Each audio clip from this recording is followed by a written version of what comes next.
तालपरी ठ्याक्कै मिया खोलामा यहाँ चाहिँ झर्ना सर्ने यताउति चाहिँ आइदिने सर्ट हाइट छ कि यहाँ चाहिँ यसरी छेउछेउमा चाहिँ कि र मान्छे चाहिँ यहाँ फोहोर मैला चाहिँ यस्तै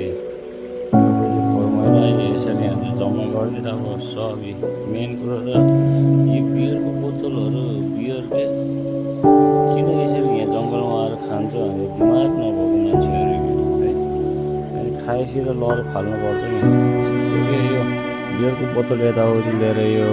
जङ्गल साइडमा यताउति हिँड्यो भने उनीहरूलाई अलिकति कडाभन्दा कडा चाहिँ उसले गरिनुपर्छ नत्र यहाँ खानेपानी यसरी फेउटालमा गएको छ चिसो छ खानेपानी छ